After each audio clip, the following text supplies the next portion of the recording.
We're there. Yep. Let me hit record here real quick.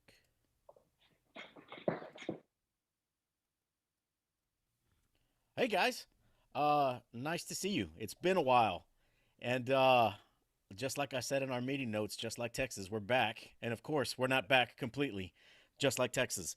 Uh, Justin had to duck away for a family emergency, so we've got a good friend of the show, lifelong friend of the show, Jr.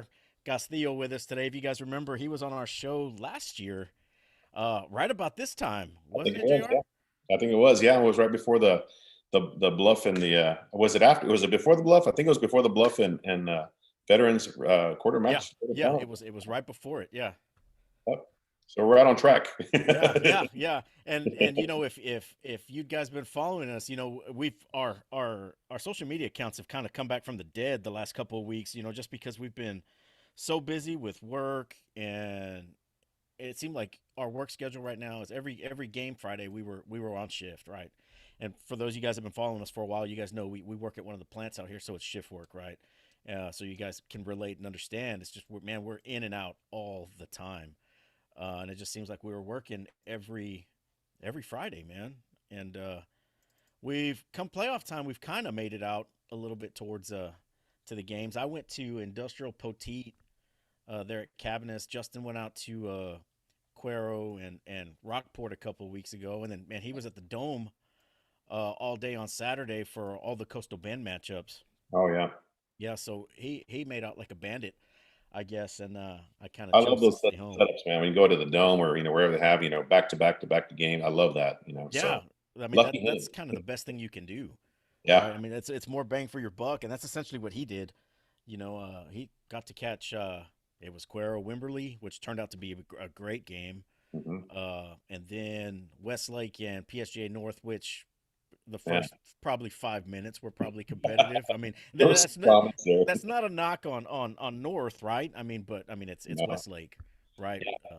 I mean, most people that you're going to have the same result, and if you watch the playoffs the last couple of years, it was the same results, just Yeah. different name, right?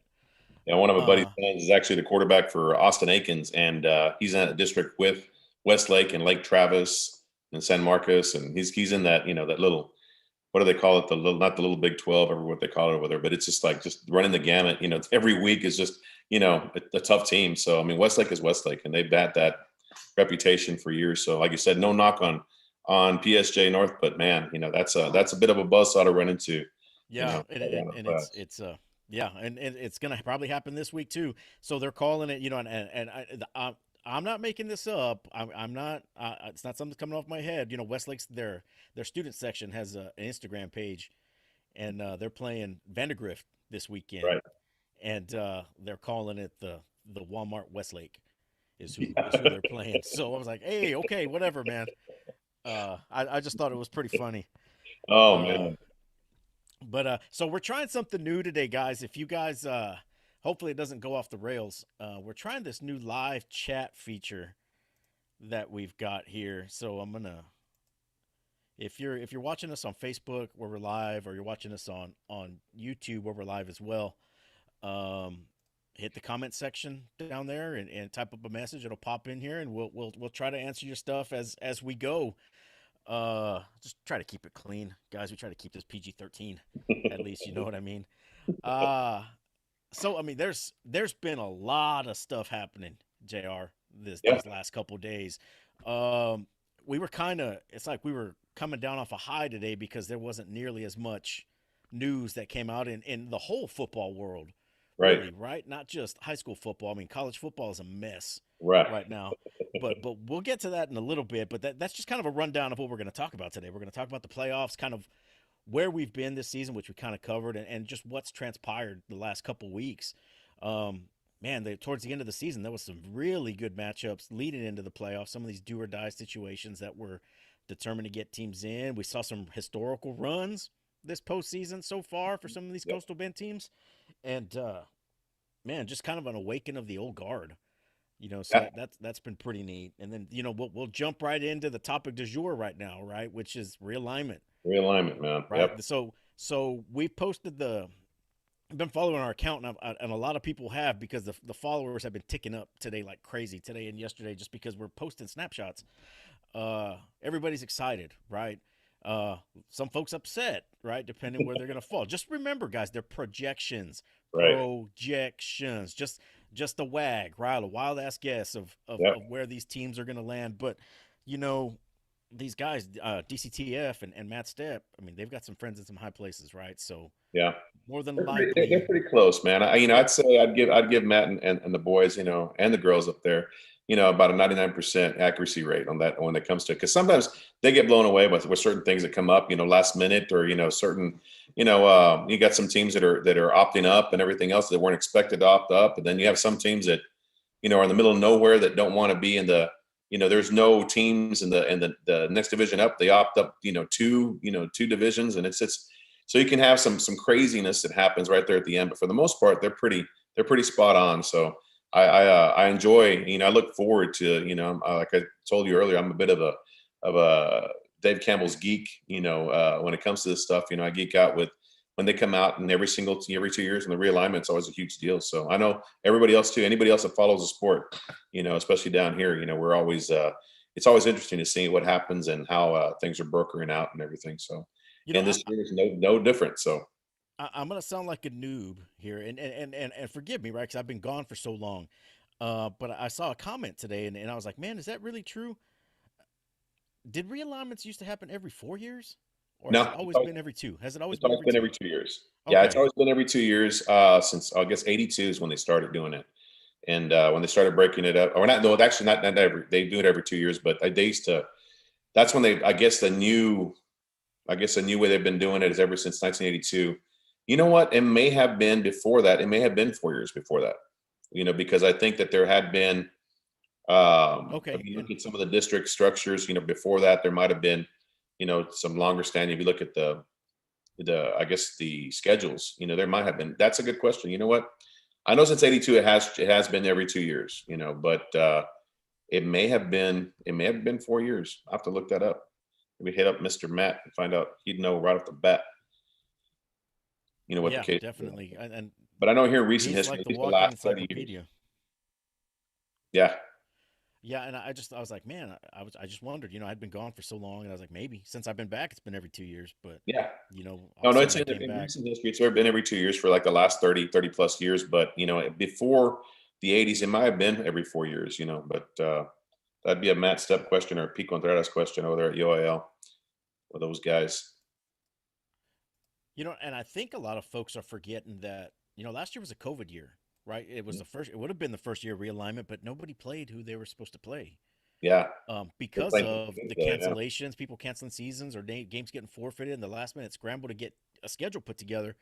Uh, it may seem like this is the first year of a realignment, which in actuality, it's the last. yeah. So, the big thing are cutoffs, right? And we put out a couple of actually we're jumping ahead of the game here, so we'll just keep talking this way. We'll talk playoffs in a little bit. I guess there's been a couple people who are putting some of this stuff together, which is hats off to them because that's a lot of work, man. Yeah. Trying to think of a projected cutoff and where that's going to be, and looking at all these schools and Texas High School Sports on Twitter put one out, man, November 15th. So it's been a while, Mhm. and if you compare that to what Campbell's has put out, it's pretty close, but you could tell they used a different cutoff. Yeah. Some of the eye opening things that I saw was Alice. Hmm. Alice being projected into 4A D1, right? Right. What are your thoughts on that? Well, I mean, they've been, with the whole the past 2 years, they've been in the D1. They've been a D1 school with Cal Allen and Port Lavaca and Beeville and Toloso.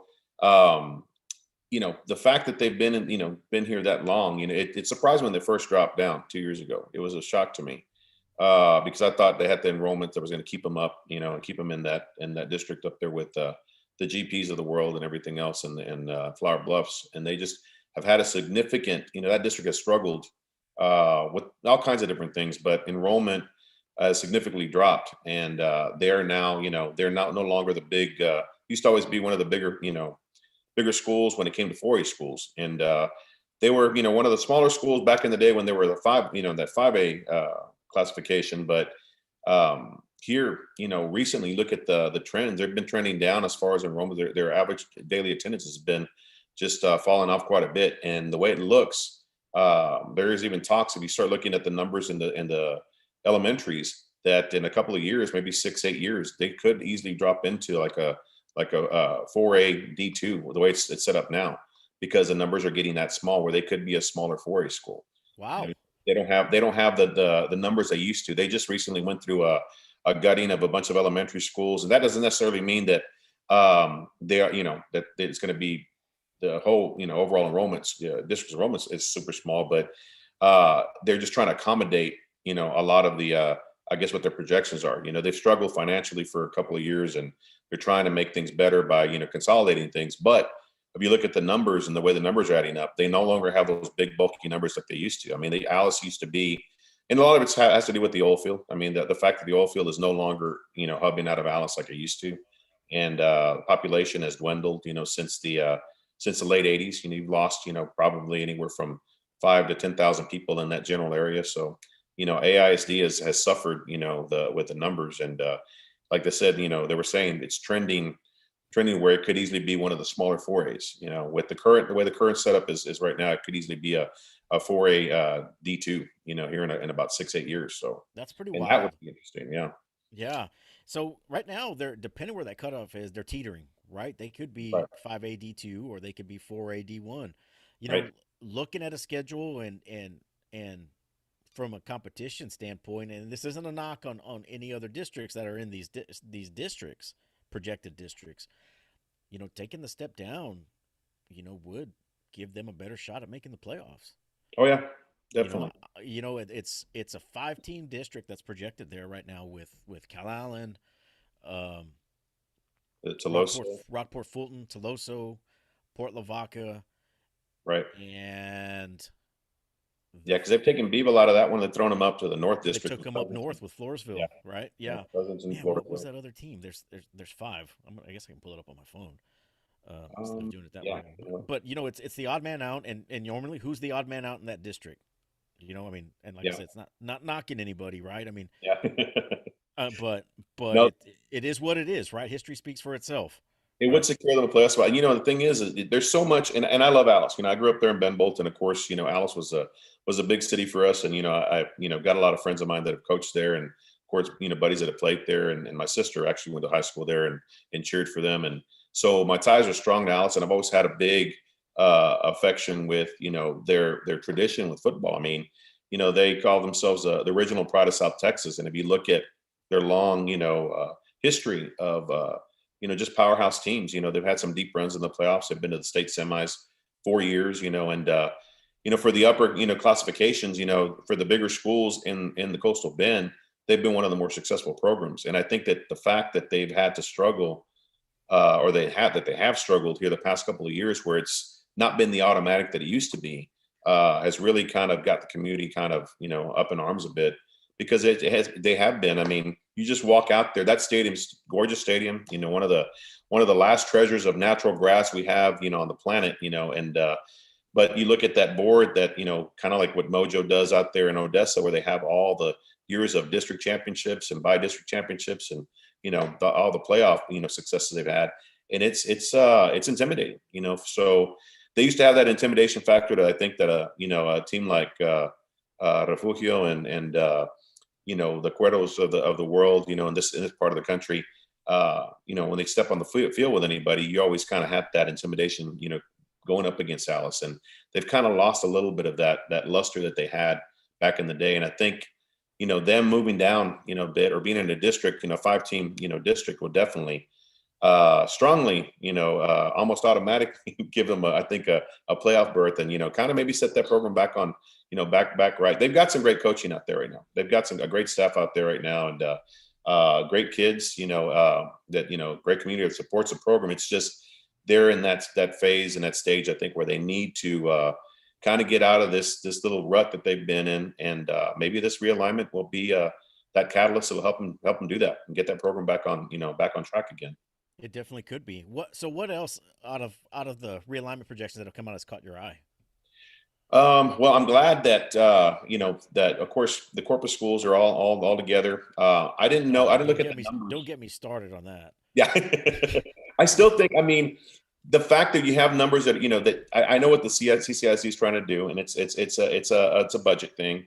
But the fact that, I mean, we've had Miller there, for these years, that they shouldn't be playing, in the division they're playing. They should allow them to play against schools that are the same size. And obviously, they've had uh, some great success, even playing up. But it just still kills me that they still fall back on budgets. And I understand that, trying to take care of the school districts, the school board is trying to take care of the district and their expenses, and especially with everything going on. Like I said, everything about the situation, I completely understand. But the football lover in me, and knowing the potential that these schools had, Miller in particular, I'm like, man, they should just let them play where they need, wherever their numbers fall. But I like that they're all grouped together. I hated back in the day when they used to have them. Sometimes they'd have some Valley schools, or they'd have Laredo schools in there, or even San Antonio schools mixed in there. So it makes it, at least it keeps it, the rivalries, fresh, and keeps them intact. But as far as anything else with the other schools, I think pretty much, that 4A district, Beeville getting shot up to the north again, that's going to open up some opportunities, I think, for Beeville. Even though they wound up with a 4-6 record this year, I think they were one of the more deceiving 4-6 records out there, because they were in that district with Cal Allen, Calhoun, and Miller. And they I think they're gonna get a bit of a break by getting that bump up there to playing with the Pleasantons and Floresvilles of the world.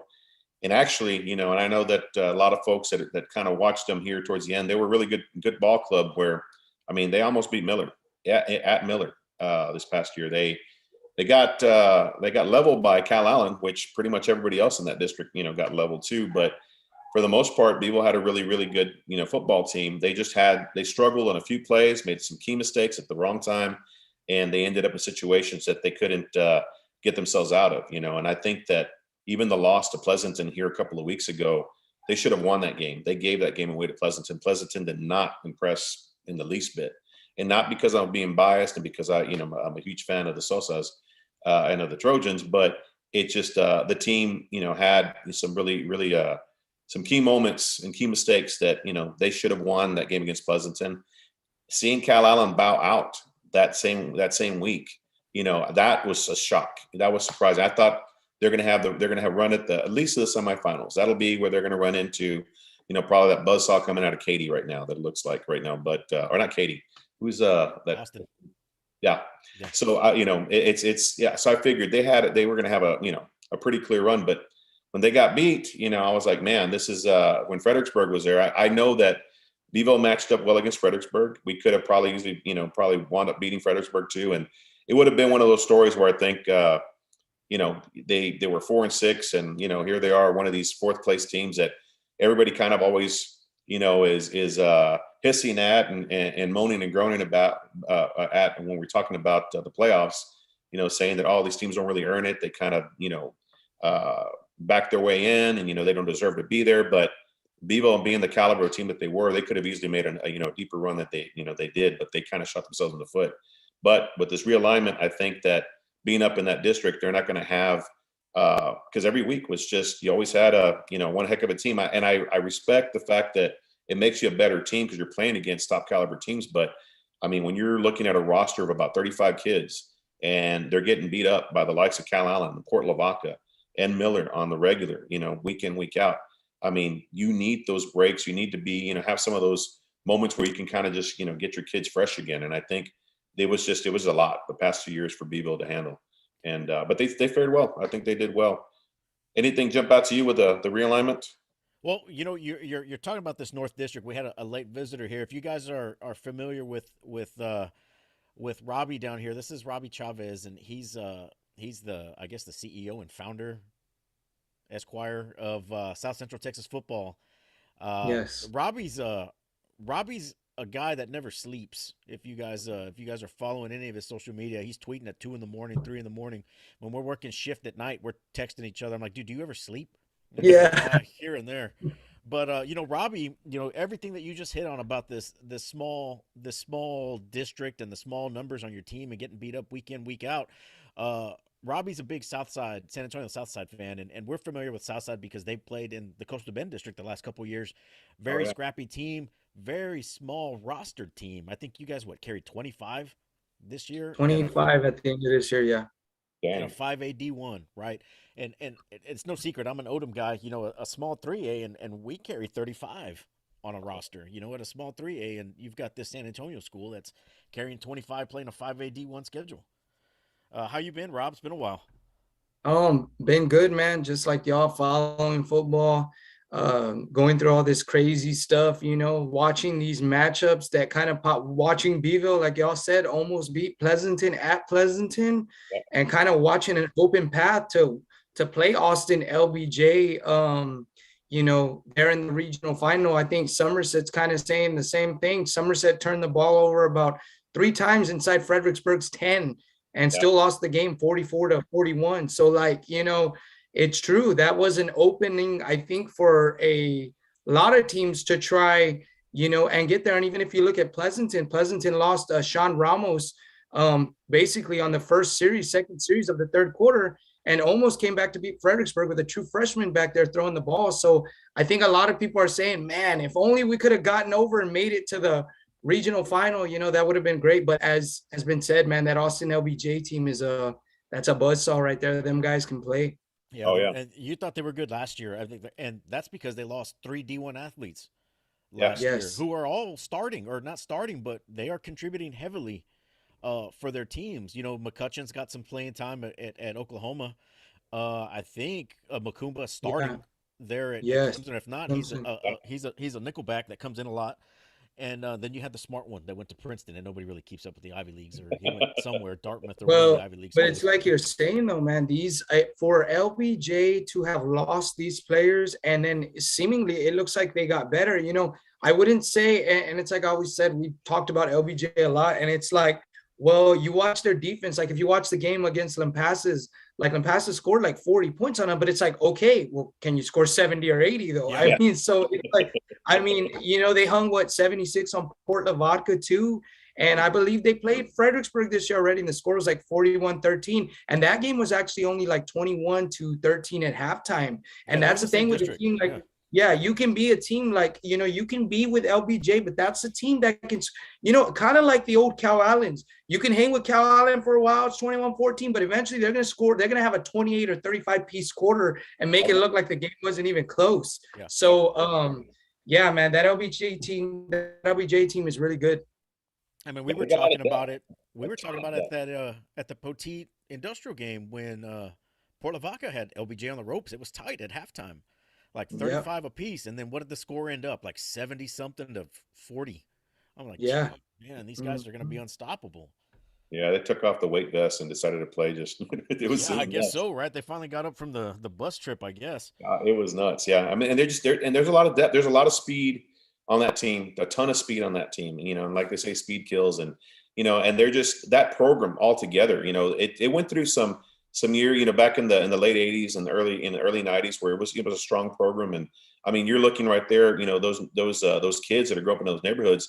I mean, they've got a ton of talent. I mean, every year at the state track meets, I mean, you see just great kids come out of that program, and all sports out there. I mean, they were whipping it up in volleyball and in basketball and all sports. And then all of a sudden, you saw kind of just this whole period where LBJ just wasn't as strong anymore. But it took their new AD and or not the AD, but their new head coach and developing that program, working with the intermediate schools and the junior highs.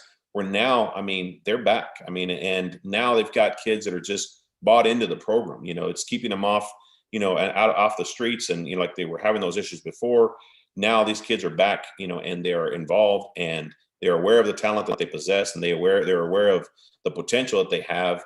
Being a part of such a great program, that LBJ's established, and like I said, they got 3D1s this past year. I mean, this team has got a lot of. I have not kept up with recruiting of this team, but the caliber that's on this team, even the underclassmen on this team is just incredible. So this is just one of Yeah, those. because they had a freshman scoring. I mean, they pulled out the starters after the third quarter on Bernie, and they had a couple freshmen score in that game. Yeah. So you're right. I mean, they got talent down the pipeline.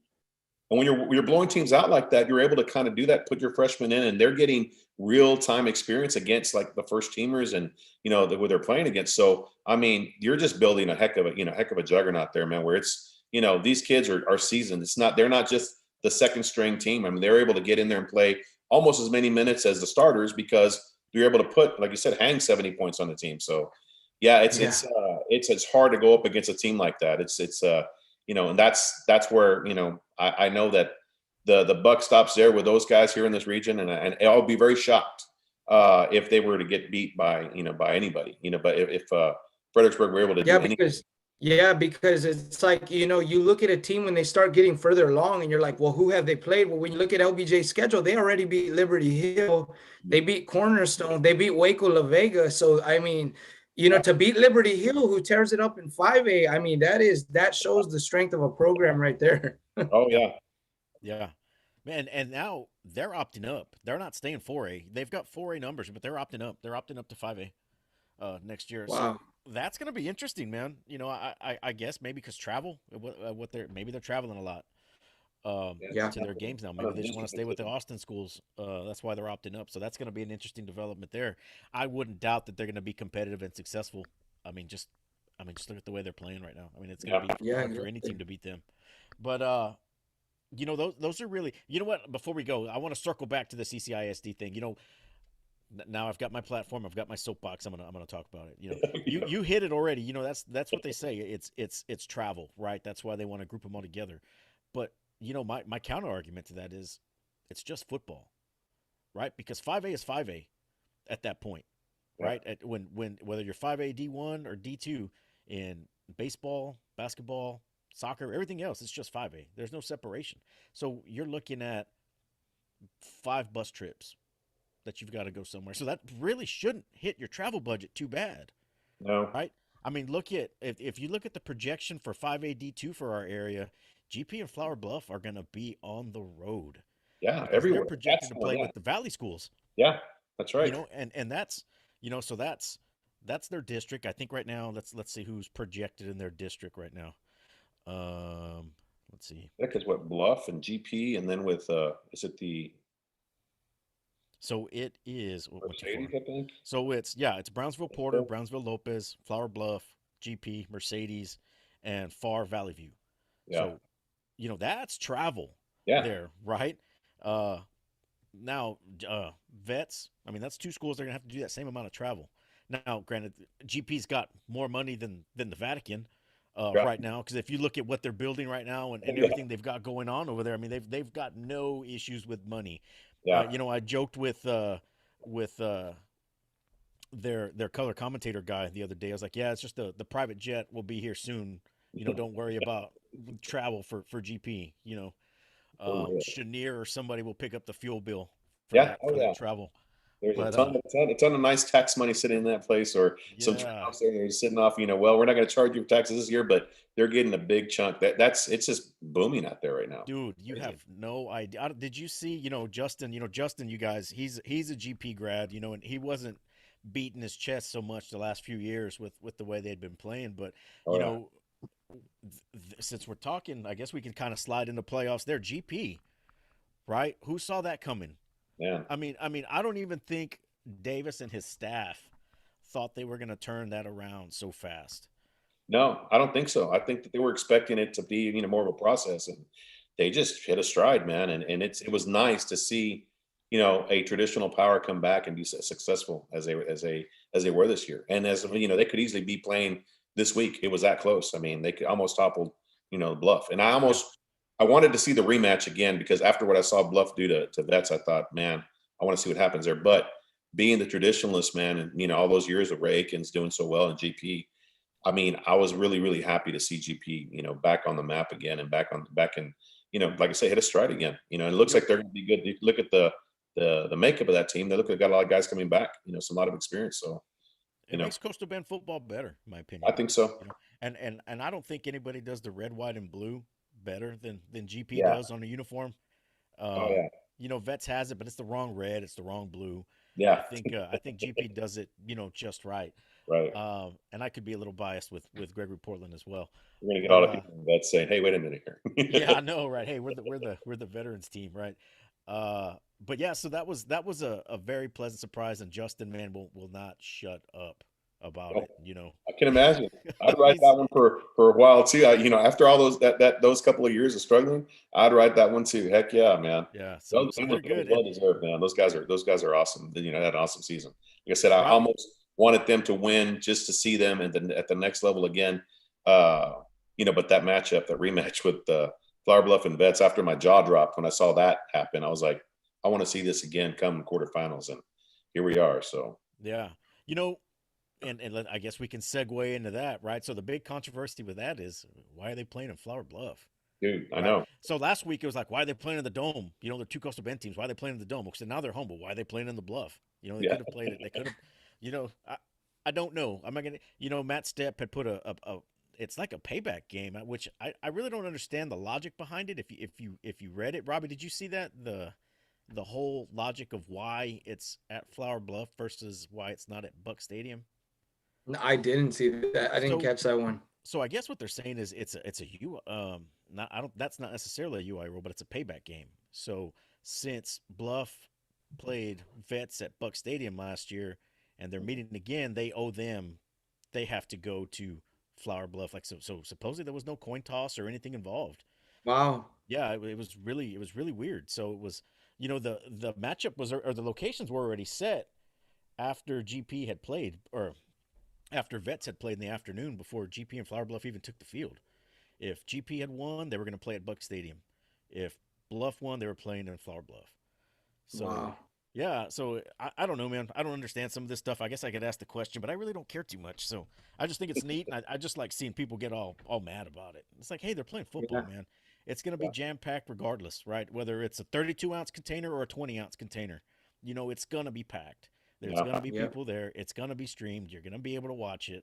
I know nothing's as good.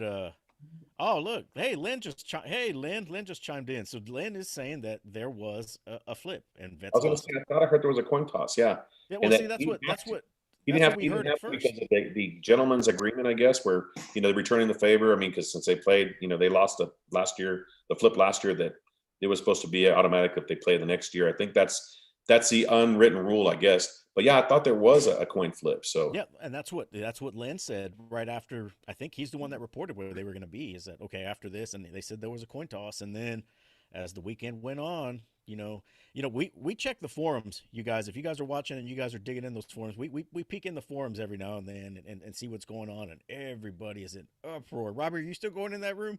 It's like Yeah, I'm in Thunderdome in there. there, man. Yeah, it is. It's cool. But You so yeah, you say it's one thing in there and you get attacked in there. You gotta oh, be careful. big time, man. You got to go up with your guard real up, man. man. Uh, But so and we're kind of bouncing between the first two topics. San Diego, man, they had a great season, and I'm gonna call it now. I said it that night they went that third round. They had the STFU magic there because the one show we did this year, we went to them and we did that our first and 10 segment, which we plan on doing a whole lot more. It's just very hard to do during the season because they have class, they have practice. We've decided it's a summertime thing. And we'll go out to these programs and look at their stuff during the summertime because the teachers are on contracts, the coaches are on contracts, so there are a certain amount of days we can make it work. Um, the kids are there during summer workouts. If it's allowed, we'll talk to them and figure something out. But we had a whole lot of fun doing that. And yeah, we're taking the credit for that since we had them and we spotlighted them. We're saying they got to the third round because of them, because of us. So, there you go. if you guys want a third round guarantee, you guys let us come in, spotlight your program, and let us do something fun with your And you're guys, there. and you got a third rounder. There you go. Right. Nice, So nice. that's good for Bo and those guys, man. Those kids there are a bunch of good kids out there, man. And if you guys didn't see our show, I mean, they're always fast, man. Mhm. Those kids are always fast, and A lot of speed, man. it just for some reason the last few years they hadn't been able to get out of the first round, and Yeah, it's just like they forgot how to play football in the first round. Well, this yeah, year they remembered, And Yeah. man, they had a lot of close games this year, and they, they went down to London overtime for the district championship. Didn't come out on top of that one, but they came back from 21-0 Yeah, they were in down that 21 game. zip. Yeah, that's right. And I Yep. think that same thing happened in the first round, I Yeah. think. And there And was folks too at that. I was at the game on Friday. Actually, did pull a double and went to watch my Horns. Just at least go out decently against Kansas State, and then hey, decided I'm glad you're still going to those games, dude. to. Because Me, I'm one of the few. One of the man. It's sad to see that stadium as empty as it is. We're shitty fans. We're the.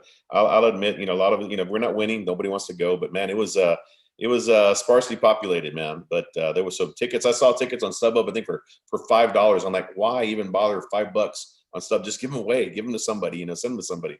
yeah, But we went and watched that. you'll pay more in the fees than you will for the tickets. Yeah, exactly, exactly. It's just more. I don't know. I don't know that, but I thought you should have just given them away. But we decided to head to Heroes out to go watch San Diego Uh-huh. play, and they a lot of key mistakes early, and I think it's we talk about teams that are used to being there and acting like they like they've been there. I mean, you got your teams like Refugio and of course teams like Veterans now, and these juggernauts that it's Cal Allen. I mean, it's second nature. The playoffs are just another season, and they're used to it. They're not intimidated by it. There's the pressure, especially in the early rounds, is kind of off.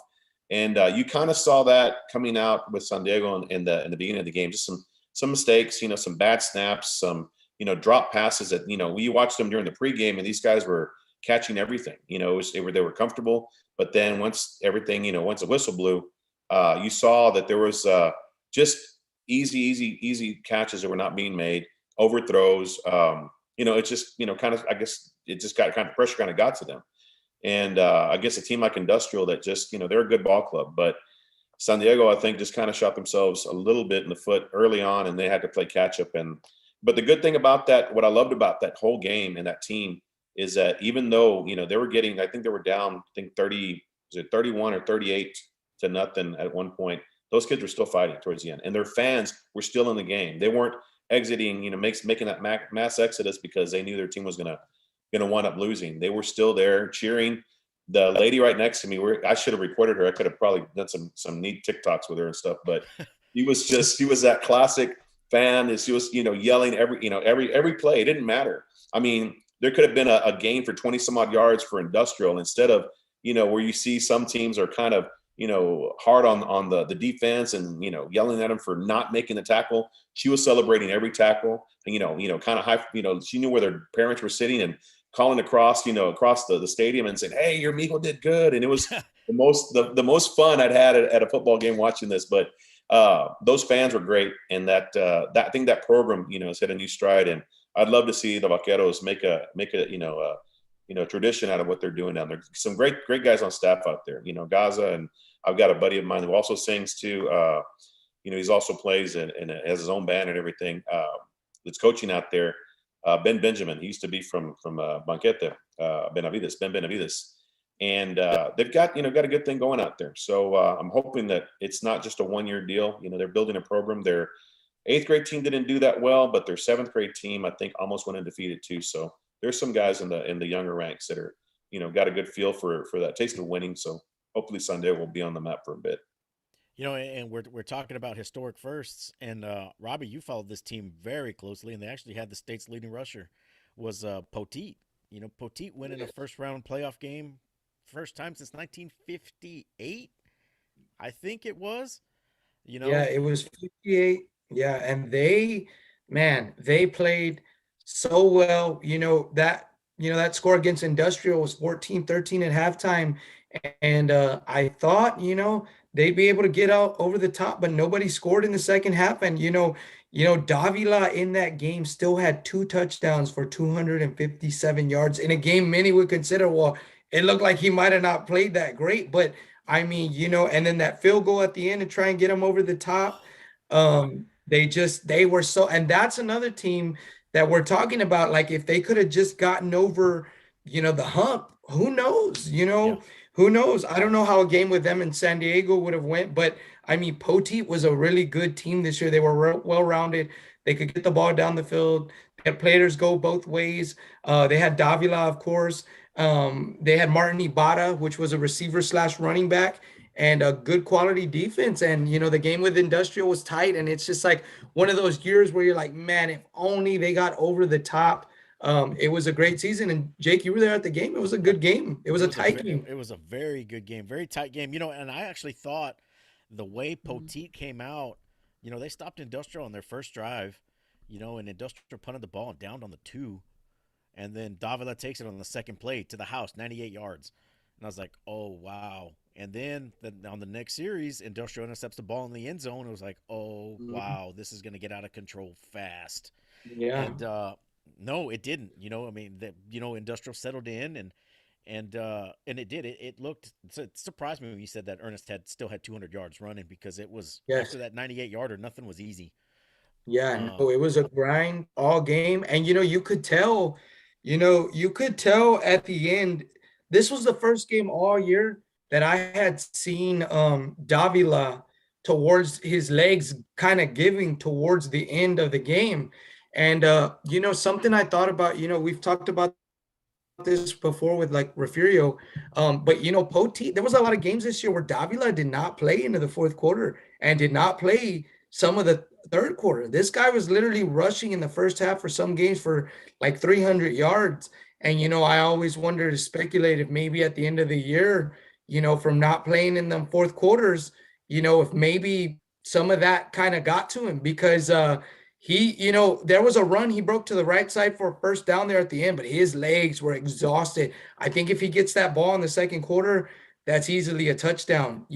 So, that's just one of those things, that you see and you wonder about because Poteet beat a lot of opponents. They had a very small couple games where they went into the fourth quarter, but it wasn't a lot. You sometimes you wonder, about that, but they had a great season. It came down to a field goal and they had a chance to win it. And like I said, that's just one of those games where you're like, man, if Poteet would have gotten over the top, how far could Poteet have gone? Because in my opinion, it looked like Industrial had more athletes than yeah, Poteet overall, a but lot bigger, Poteet is a lot more very size too. yeah, but Poteet is so well coached by Coach House and his staff, and they did a tremendous job. I mean, they themselves held Industrial scoreless the second half. I mean, they're an extra point and a field goal away from possibly winning the game. So, great season by Poteet. They do have some players coming back next year. So, we'll see what they can do. Yeah, and that was, it was a blocked extra point, and that's special teams, right? Special teams are key. It wasn't a touchdown and 2 field goals. It was a touchdown, 2 touchdowns, and a blocked extra point. That was the difference. If that But I'll game tell goes in you, that game goes in overtime, I mean, if it's tied, does Industrial coach different, right? Because it yeah, changes your coaching philosophy, right? At that point, you have a lead, you and protect the lead. speaking of that area, of course, Poteet played Pleasanton last year, and Poteet beat Pleasanton. That's a matchup that I wish was on the schedule every year, because they do have an old rivalry game there. So this Okay. year, obviously, they didn't play. But speaking about them down the road, the Pleasanton game against Fredericksburg, I was majorly impressed. The freshman Kate Segura came on the field for Pleasanton, and Pleasanton really didn't miss a beat. And this guy didn't play a single varsity snap all year. He He didn't didn't have play decals on his JV. helmet, right? You said he No, didn't he have didn't have decals. no, he didn't even play a JV game. And he steps in to this varsity third round game against Fredericksburg. Wait, And this wait, guy wait. is like So he played freshman. He didn't play on the JV team. He played on the freshman played team. freshman. From the word I got, he played freshman all year. So for him to Wow. step in Wow. the game to me was it was incredible because people talked about his arm, which his arm is good, but to me it was the poise. This kid would drop back and he was not panicked at all in the pocket. It's like he had been the starter all year and was just kind of guiding them down the field. And I was majorly impressed by that. And it's good that Pleasanton and Poteet right down the road from each other had two really good programs this season. Mhm. They should be playing against each other, man. That'd be nice to see that rivalry renewed. We'll Yeah. see when Yeah. the realignment happens and they start looking for games. Let's see if they kind of gravitate towards each other, and maybe the kids start talking and asking for that game, man. That'd be nice because I Yeah. remember that And that's an old rivalry. Yeah. Those are the games yeah, you got to and keep, right? I mean, yeah, and even that's if what I you tell people. Yeah, that's what I tell people too, for especially like coaches in the area, because I talk to a lot of coaches. I go, well, and we do have issues on certain sides of town of getting media coverage. I go, but some of the best way to learn media is to get those old rivalries up. I mean, I think Pleasanton should be playing Poteet. I mean, like we did with the Southside Somerset game.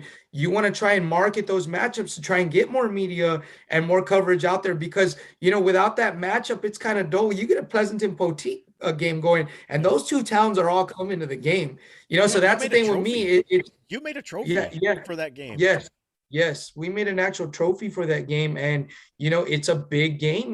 With this year at the Somerset Southside game, I mean, it was standing room only. There wasn't even enough room in the bleachers. I mean, you had fans standing on foot all the way around the stadium where it wasn't even big enough to hold the capacity. So these games are good because of the media coverage I believe they bring for the communities and the kids. So I think as a marketing tool, that's excellent to always have a rivalry game and it's terrible to lose to your opponent, right? But you want to win the game, obviously, but it does a good job of putting the spotlight on the schools. Oh, Right. definitely. The schools and the kids, right? Because that's the goal. Yes. I mean, that's why we Yeah. do this, right? Is to get the spotlight on those kids and those schools that don't get that spotlight Exactly. normally, right? Man, you'd be surprised, and Robbie can attest to it, is how many schools in the San Antonio area outside of San Antonio do not get coverage. Marion, Yeah.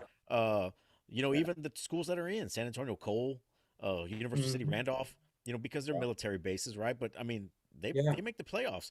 Cole did they win state in basketball this last year? They got, if they They didn't, they got got pretty really they close. I got very remember that. close, right? And that's where Shaq graduated from. Yeah. My Yeah. cousin's an army brat. She went to school with Shaq. They graduated together there at Cole. So I mean, people sleep on these little towns or these little districts, man. I mean, they play good football. I mean, they play very good football. And you're, and Um San Antonio having to compete against, like those bigger schools, the traditional powers, the bigger traditional powers. We got the new breed from that Judson district and everything else.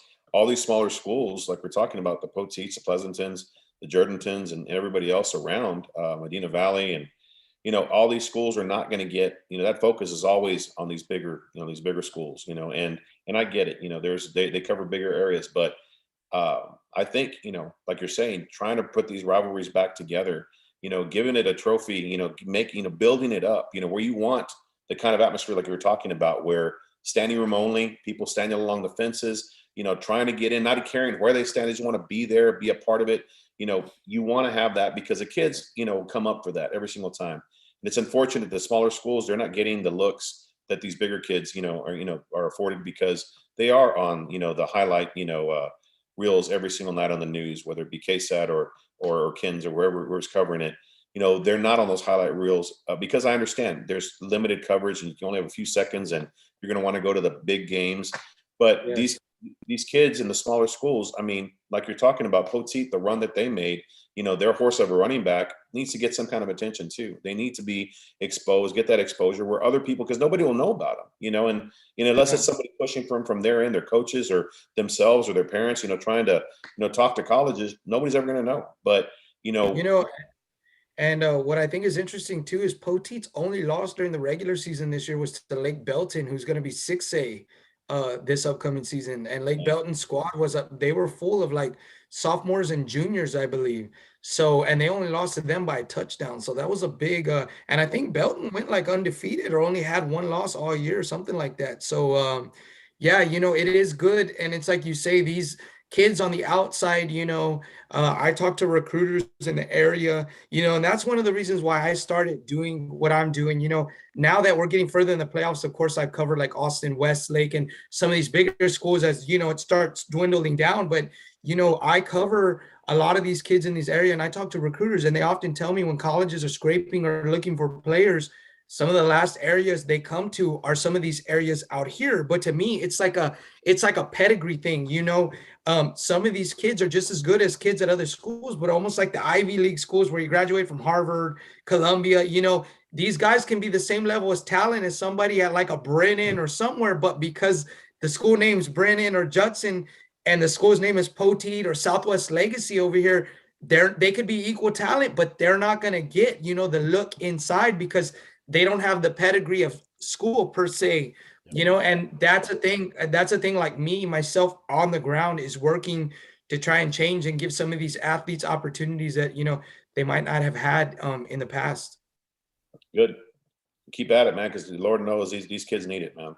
And these areas need it. So just keep at it, and it's going to take efforts like yours and trying to, shed some, some light on what's going on, outside of, the bigger schools, and, but it's going to take that extra effort because unfortunately the limited coverage that, the current media has right now, they're going to cover the bigger stories, what's going to bring in, they're looking for bigger numbers, bigger draws. And I understand that maybe, covering a Poteet versus a Brennan is not going to be as much of a draw as far as their viewership, or maybe they're not going to have, they're going to upset their viewership a bit because they're not getting the bigger coverage for the bigger schools. But, efforts like yours and anybody else on that's championing these efforts needs to happen, because if not, these kids will never get the notice and the looks that they need. Because like you said, they have the same kind of talent, same caliber. Yeah, and I would say, essentially I would say too, so I have a TikTok. I have a South Central Texas football TikTok. That TikTok is pushing 12,000 followers.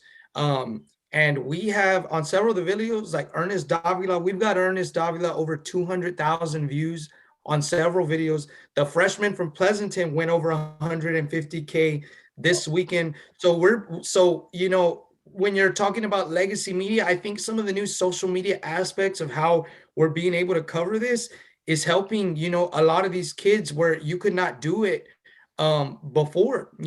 Some of those views we're getting, that's more views than some kids would get on the local news. I mean, so I think, this push is helping. And like I said, I think if we can continue to do it, I think we'll get these athletes a look like they've never gotten before and help some of these kids. And it's like I tell people always say, well, it's not always just about football. I always say, you got future military guys, you got future mayors, we got attorneys out here. I go, so it's not just solely on the brand of football. We're covering guys because, these are the next leaders of the future. So, we're trying to give everybody a platform here, not just Division I players, but everybody. Amen, brother.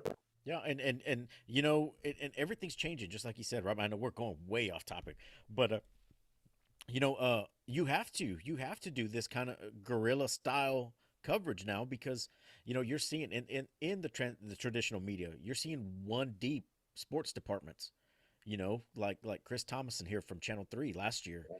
He was there by himself in a COVID year, having to try to cover games and do the sports blitz at the end of the night, and it's tough, and that guy couldn't get everywhere. It was just him, Yeah. and But yeah, so yeah.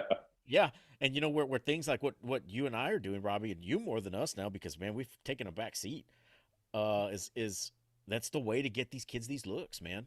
Is to get out there and get some film and put it out there. And man, you've taken off big time.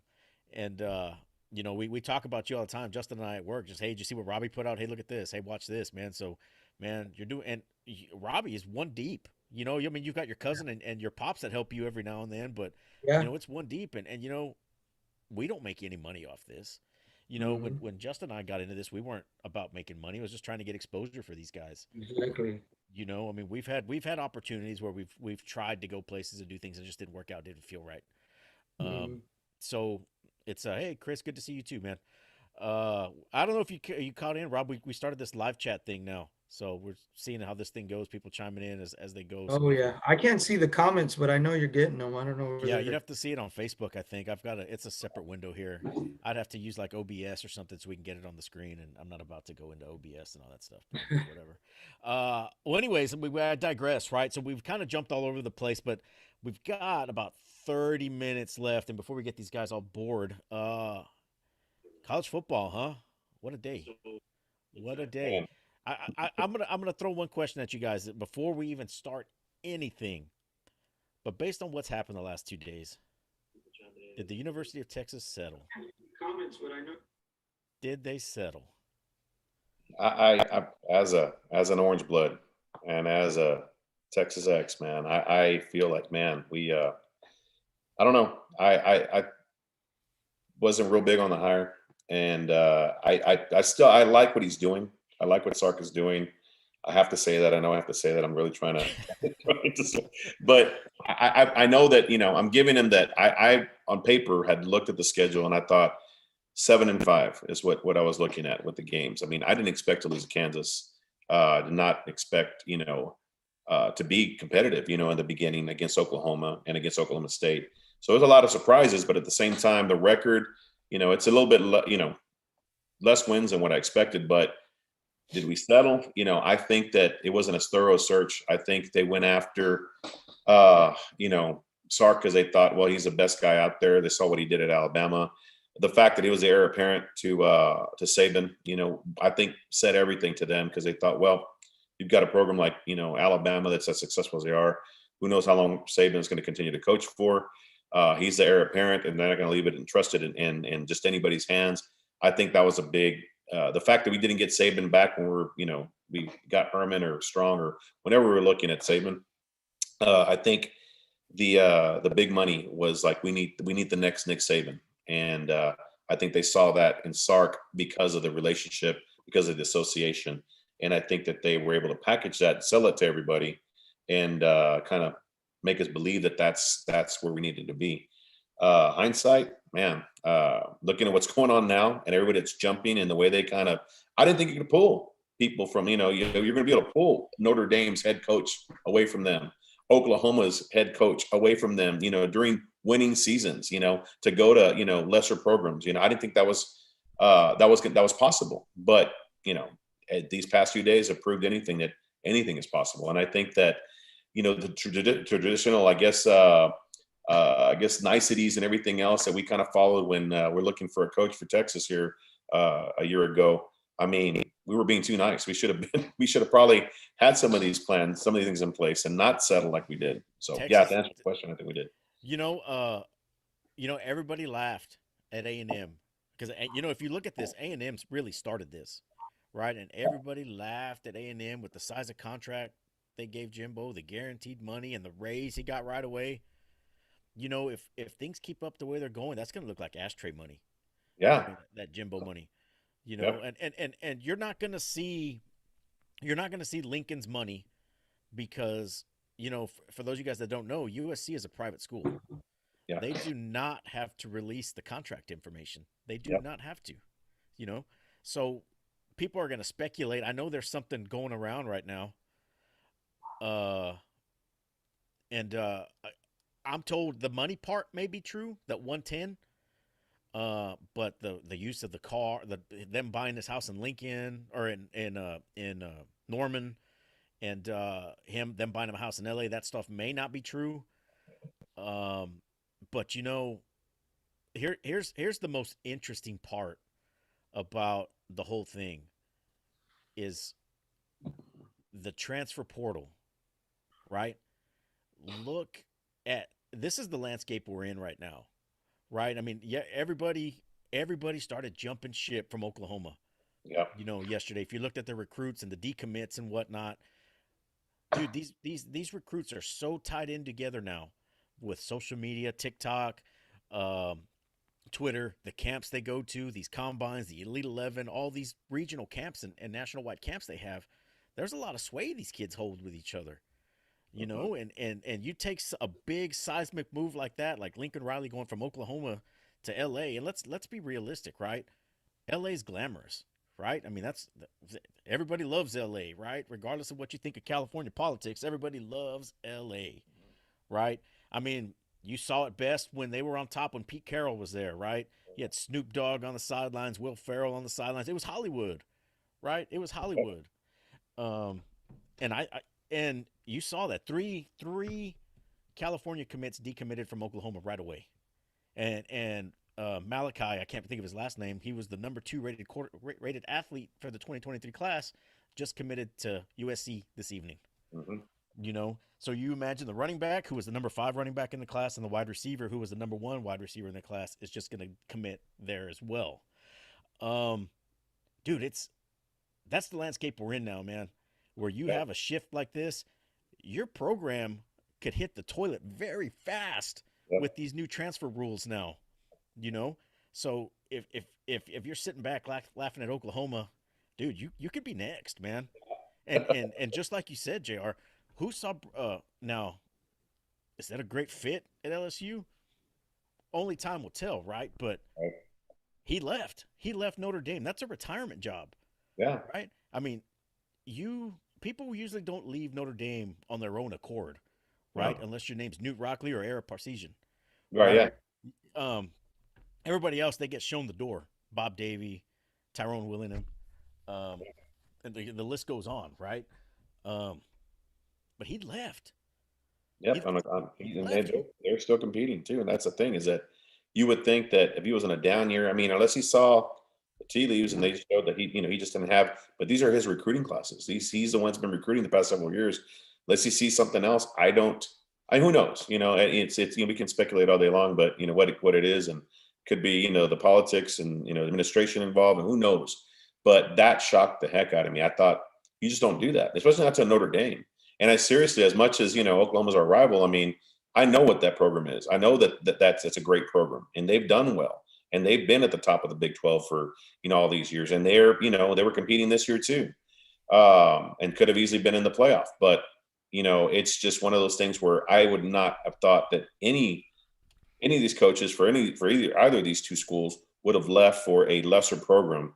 And yes, LSU just won the Natty not too long ago. USC, has had their string of championships as well and have done extremely well. But I don't know. I mean, I guess money talks is one thing, and I guess location. I guess for the most part, maybe they were getting a little snowed in up there in Notre Dame. Thought they needed some better fishing weather or something, and thought let's go down to Baton Rouge and be closer to New Orleans and stuff. I don't know. I don't blame Lincoln for moving from Norman as much as I like Norman fine, but LA, like you said, I mean, come on. I mean, that's a no brainer. You're comparing the two. And, so it's just going to be interesting to see how both those things play out. But yeah, I was shocked. And after seeing that, that's where, like I said, I'm not sure. I think Texas was still playing by using the niceties and playing by the old rules a little bit, and was too afraid to maybe approach some of these coaches as aggressively. I'm not saying that they didn't. They probably did. I'm sure they had feelers and mentions and people, out there trying to go after the best of them. But seeing the way this thing has kind of collapsed and the way they've kind of hijacked coaches here the past couple of days, I don't know if Texas was as aggressive as they needed to be, and who knows who else we could have, brought to the table. I like Sark, where he's at, but at the same time, when you get these big names with, proven records, man, it's just, I don't know if we did the right thing. I don't know. Time will I'm tell. hoping I'm a Texas fan myself. I was a season ticket holder last year, which is weird because I go to UTSA games this year. So it's weird, being a season ticket holder at Texas and then seeing them kind of fall and then seeing kind of UTSA rise. But, I still like Sark. I think he still has, a lot of player holdovers from the Herman era and stuff. I'd like to see him get some more players in there. And then, the big news too, I mean, Sark is still battling for Arch Manning, trying to get Arch Manning to Texas. That And sailed, that, man. I hate um, to say I it, but mean, I think it sailed. it's possible, but if you look like somebody like Arch, Arch looks like somebody with a name branding that is not particularly terrified to walk in a situation that he thinks that he might be able to turn around. I mean, with Tesla and all these companies, the NIL deals and stuff, Austin is still a very big draw from a marketing perspective from an athlete to come. And if, Arch Manning is that good of a quarterback with the recruiting that they have in the area that they have, I think it's still possible. And I think that's something that, you want to keep working on to, because I always say as a coach, I don't think you can just be a coach with X's and O's. I think you have to have a little bit of politician in you, a little bit of marketing in you. I do. From when I see the best coaches, I see a person who's usually multi-talented, in different aspects. If Sark can hold on and somehow find a way to turn it around, I think they'll be all right. I'm still not ready to run from Sark. And I do think there has to be some level of letting a coach stay in there for a bit and trying to turn it around and not just 1 or 2 seasons. Oh, he's gone. I mean, I know it's painful at sometimes. because it is Texas. But sometimes you just got to try and hold on and see if he can get that program moving in the right direction. They still got a lot of talent there, and like I said, with the NIL deals and Austin being the area it is, they should be able to turn it around. Especially like I said, if maybe they can get somebody like Manning in there. There's still a lot of open interpretation of what happens, but you never know. You Yeah. know, Jim Harbaugh is a perfect segue. Great example of what you just said. You know, has not been able to beat Michigan, loses games that he should have won the last few years, gets over the hump this year, right? Comes out and they dominated Ohio State in that game. I don't know if you guys watched it, but they dominated Ohio Yes. State that Yeah. game. And at the end of the game, I don't know if you saw the press conference, but man, he had the quote of the decade. They asked him, what did you think? Finally getting over the hump. After everything was said against about Ohio State, he's like, well, they said stuff, kind of motivated us in hearing stuff like that. And he's like, but some folks are on third base and think they hit a triple. Mhm. And I'm like, you Yeah. know, that's pretty savage, man. Yeah. If you're following Ohio State and you know what's going on with Ryan Day, he was handed the keys to a Cadillac, right? Right. Mhm. He didn't have to build anything. Jim Harbaugh had to rebuild that program. Brady Hoke left it in shambles, right? And so did Rich Rodriguez before him, right? Yeah. Um, so they stayed the course with him. He took a pay cut, Yeah. in order to stay there, and he backed off from some of his Jim Harbaugh ways, climbing trees at recruits' houses and stuff like that, and just being very brash like he was at Stanford. Yeah. Um, it's good to see that back. I Yeah. like that Jim Harbaugh, but Robbie, that's And just like you said, man. They gave him the time. They and that gave him the and time. like I'm saying, we don't know the inner workings of the Texas program. We don't know what these kids are doing on their off time. We don't know what the attitude is like inside the program. Texas wins games because they have a lot of talent, but we don't know what the attitude is in there. And if that's something that Sark has to turn around, it's not going to happen overnight. So maybe they know something we don't. I don't know. But the loss to Kansas was, it was terrible. But like I said, he just may need some time, and if they stick with him, like you're saying, kind of like Harbaugh or something, you never know what could happen. So I like to see him there, a little bit longer, and then going to the UTSA thing. UTSA, of course, getting upset this weekend by North Texas. Man, you know what? I say not from a lot of people, but from my inner squad of people I talked to, we were all concerned about a game like that, like a trap game. When UTSA got announced that they would be in the Conference USA Championship, I was very worried, but I still thought, I felt they were going to have a bad game, but I thought they were talented enough to where they would escape it. But obviously, that didn't happen. And for me, like I said yesterday, I'm concerned that that might, seep into the conference championship game. You don't want to lose to North Texas and then that hold over into Western Kentucky championship game. And of course, Western Kentucky's got some players from our coverage area on that team. So, they're going to play hard when they play UTSA. Yeah, I think Victoria. I think Yeah. the quarterback from Victoria is their quarterback. Yeah. Yes. He went to I think a D3 school and eventually transferred up to Western Yeah. Kentucky, but he's doing very well up there. I And can't I think of believe his name off the top of my head. Caden Stearns that played for the Texas Longhorns and plays for Denver now. I think he's got relatives that are on Western Kentucky's team as Oh, really? well.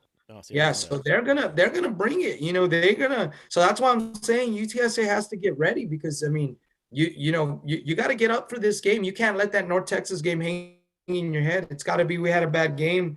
That's it. It's over. On to the conference championship game because it would be terrible if they lost to North Texas, then lost to Western Kentucky, and then just went into a bowl game. Yeah, So I will be at that game Friday though. That's gonna be a good one. yeah. Yeah.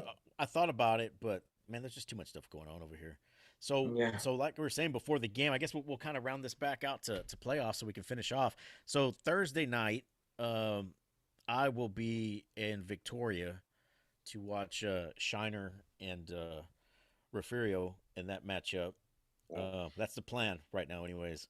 And then Saturday, if we can get our credentialing done in time, we'll head over. Justin and I will head over. Justin's got to work overtime. We'll head over to Flower Bluff and catch that one. And that environment's going to be a very wild environment, man. Robbie, if you picked your eyes, or Jr., if you picked your eyes in that forum, and that Flower Bluff vets thread is up to 30 pages, I think, right It's now. intense, yeah. Yeah, man. It's This will funny be watching. Just the it's third funny time just they being play an each other in the outsider. same year. I mean, because they What's played. that? This is the third time they play each other in the same year because they played what Yeah. January 2nd last of the Wow.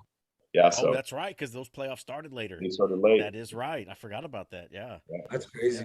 So 3 times in a calendar year. Yeah. So yeah, that should no. be a good one. That should What be a time good are one. they playing at, Jake? What time is that game? It's 7 or 7:30.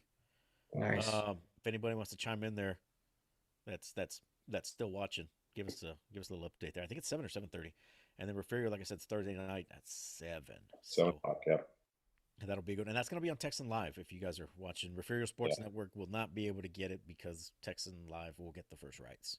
yeah. So Okay. So since it's a pay event, they'll do it that way, and Ryan Linney and Billy have been doing a pretty good job with the Referial Sports Network. Just like everything else, you yeah, start off with a few hiccups and stuff, but I mean, once you get it going, you get it going. And Rob, you know about all that stuff. You've been streaming games up there as Yes. well. Yes. Before we go, I do have to say this since we're talking college football, and before we go back again, I know I'm kind of bouncing everywhere. Andrew Body, have you guys kept up with what Andrew Body is doing at Texas Southern? He's doing great things. He's oh doing yeah, very good things. He's up. He's balling. yeah.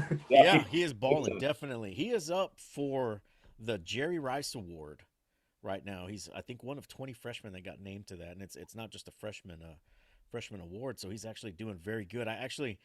He didn't start the season as a starter. If you guys kept up, he started seeing some action when they played Baylor, and that was a very bad game, obviously because they're playing Baylor. Yeah.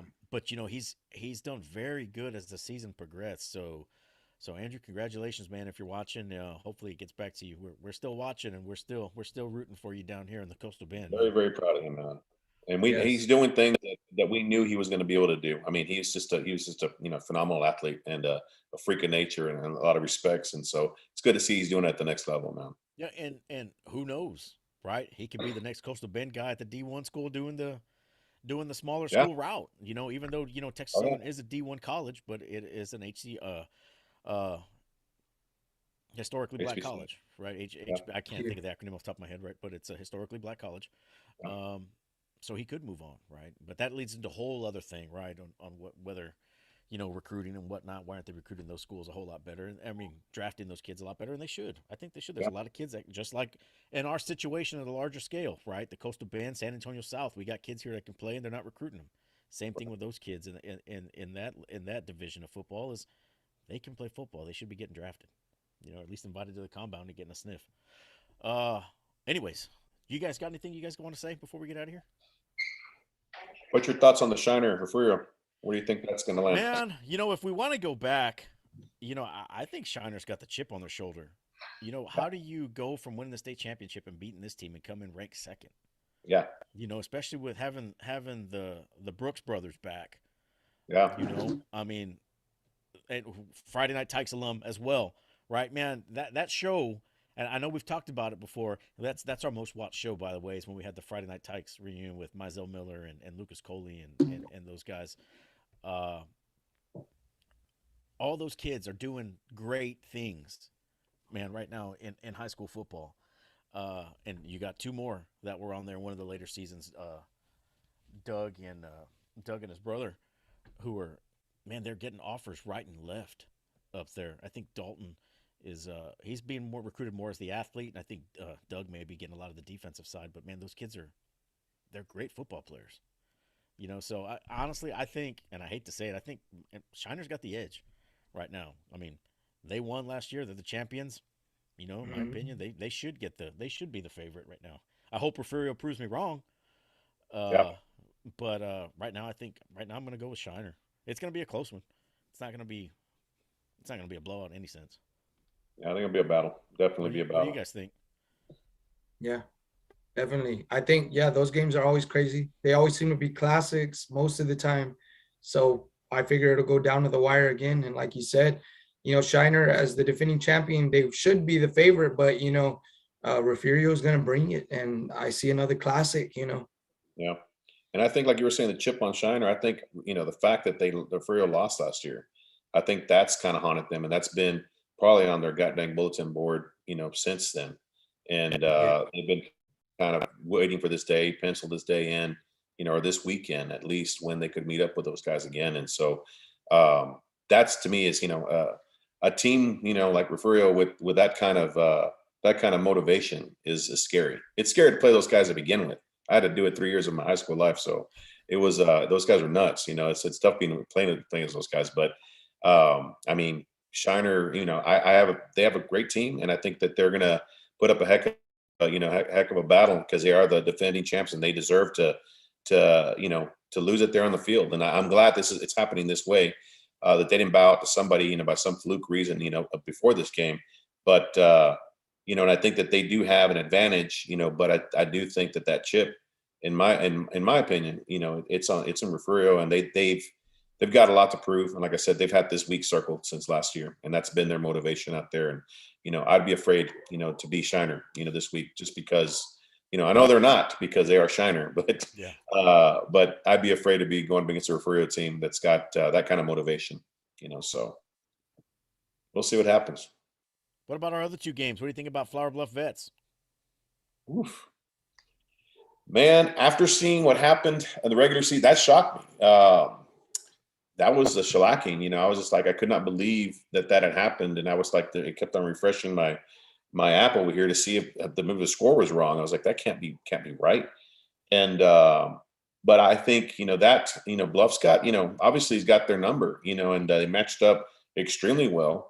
I saw Nash play the first game of the season against Beeville, and of course, like any first games, there's some rust on things, but they are an effective team. You could tell by the second quarter they got into a rhythm, and they were doing the right things. And then watching them on tape, some of these other games, watching some of the footage from the GP game, I mean, these guys are they're battle tested and obviously hungry. I mean, and they were able to withstand, that back and forth with GP.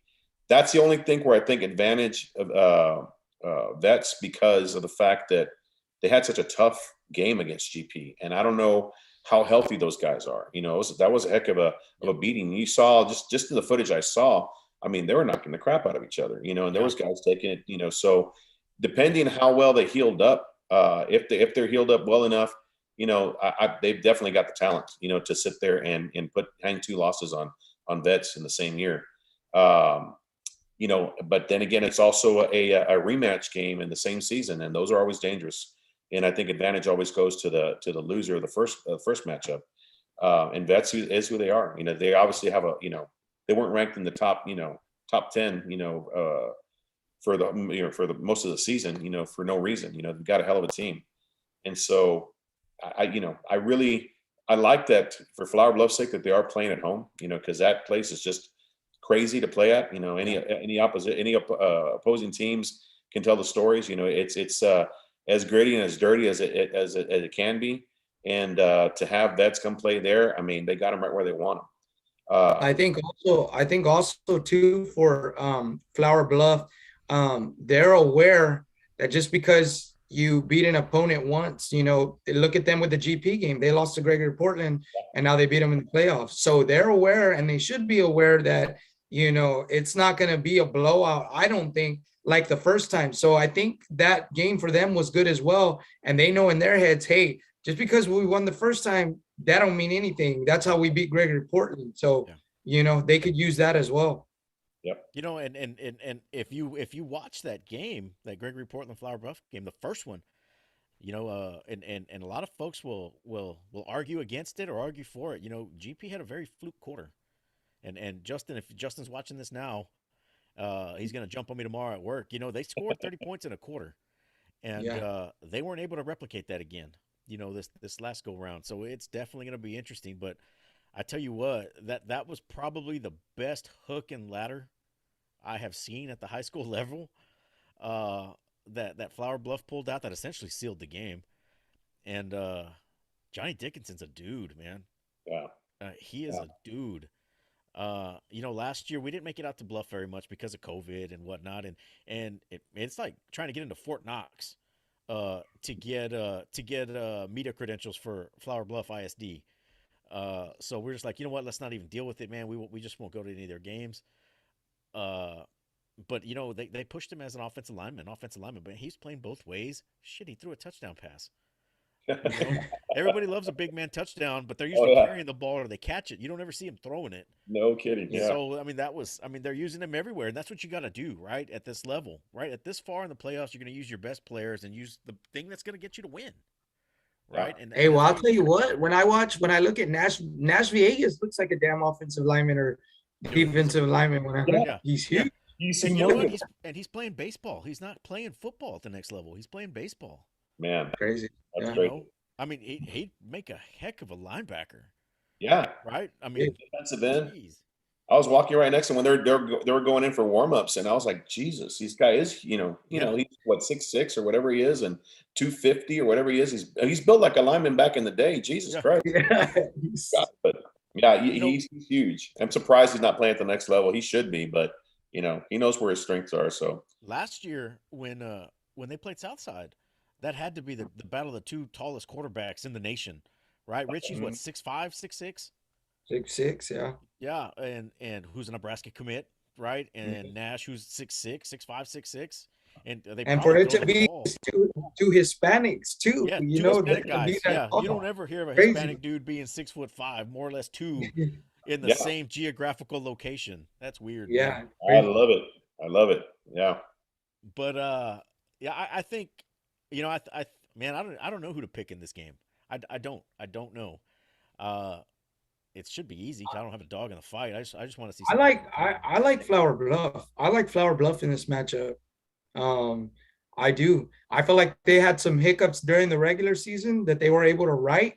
And I think a team like that is always dangerous because they've been punched in the mouth a couple of times and they know their strengths and weaknesses. So I feel like it'll be a closer game, but I feel like I would give the edge to Flower Bluff. Yeah, they're a scrappy team, man. They're scrappy. They've always been. That program has always been that, and they're getting, their district rival at home. Yeah, I think all advantages, favor Bluff they this year. point that way, right? They Yeah, point and that way. I think it's going to be a close one, and it could come Yeah. down to a missed field goal or something fluke like that. So holders and snappers, holders and kickers, you've been warned. I think it's going to come down to the small Special teams. the Yep. special teams, man. I mean, I'm talking about, don't drop a punt, don't make sure that you're not, making hitting anybody late, on a punt and giving the ball right back to them. Little things like that are where they're going to make the difference in this game. So, You know uh, what's crazy to me though is I'll be watching a playoff game, right? And it's the most fluke plays that happen in front of you, like a drop punt or something. You're like, this, you did this perfect all year, and then one time in a big game, it's like, and you're looking at yourself and you're like, did I just see happen what I think Yep. happened? So playoffs are crazy, man. You're right. It one snap, a couple of years ago, Southside was playing Kerrville. They hadn't bobbled a snap all year, Oh, and yeah. In the Southside playoffs. Yep. bobbles the punt. Yeah, that gave Kerrville basically the game-winning touchdown, and it's just like, how did that happen? But it happens in the playoffs. It's Yeah, crazy. Justin went to that game, and he said the same thing. He said Southside should have had that game, man. Just the breaks, right? You need the breaks to It fall in your happens. favor. And just going back to the Poteet Industrial game, we talked about it after the game. I was, has that kid ever kicked a field goal? I asked you. I was like, he has ever kicked a field goal in this situation? And you were like, no. I was like, oh man, this is gonna be Uh-oh. bad. It's like, man.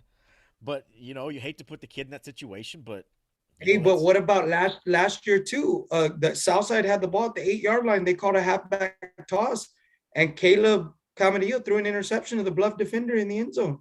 And then Bluff took the ensuing drive like 90 something yards for a touchdown. So like these things, it's unbelievable. You'll see a team with momentum, and you're like, they're gonna get over the top, and then a snap or something happens, and it's over. yeah, So that's all it's going to take, man. That's what it's going to come down to. You got two awesome teams right here, and I think that they are. I think the first matchup doesn't really truly tell you how balanced they are. But this game, like I said, I think advantage Flower Bluff, but it's going to be down to those little things, man. And it's going to be some kind of fluke play, some kind of BS thing that just out of nowhere, happens, and that's going to make the difference in the game, man. But I think advantage Bluff. Can't tell. I don't even want to give you a score, but no, I wouldn't even do that, man. I don't want to do No. that because but I just know it's going to probably come down to just it's something really fluke, something where it's like, man, like you were just saying, these guys have probably been doing it all season long, never messing up once. But in the moment, in the moment, they're going to wind up having an incident, and it's gonna turn the turn the tide, and it's gonna give the other guys a game. So that's what I'm thinking. Okay. I'm gonna keep mine to myself because I have no idea. I'll have to think about this. I'll post it on social media or something in a couple days. But I think we're running out of time, All guys. right. Thanks for coming on today, Robbie. This was short notice, man. Thanks for coming on, Jr. You were kind of short notice too. This was kind of a Oh, spur of the moment show. With everything That's what it happening is. yesterday, and Justin and I are sitting next to each other. I was like, dude, let's do a show, man. We've got to knock one out, dude. There's a lot of stuff going on. There's perfect time.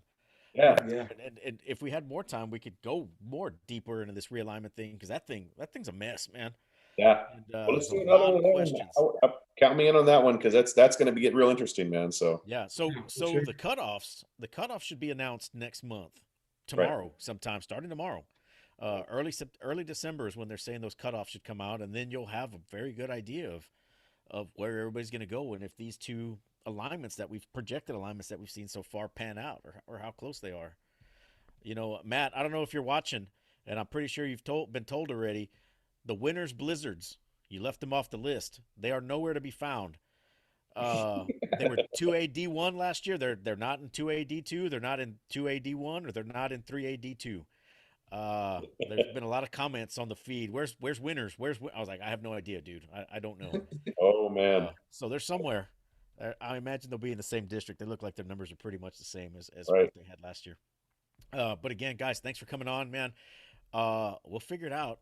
A lot of Yeah. stuff going on. We got the holidays coming up. State will be here in a few weeks. yeah, We'll see if we can squeeze something in before then. And Yeah, maybe, just let me know. I'm always looking for new content too to post on my TikTok and Twitter yeah, and Instagram. So let yeah. me So know. we'll figure something out, man. Again, yeah. guys, thanks for watching. Thanks for chiming in on the live chats. You got Roger Sowers here. College football chaos. All hell is gonna break loose. Go Buckeyes. Um, that's an interesting take. Buckeyes in Texas. Okay. All right, guys. Well, Have a Gilmer, good right? man. Gilmer the Buckeyes. We'll see you guys later. Thanks for watching, and stay tuned. Good luck, guys. All right, good night. Good night.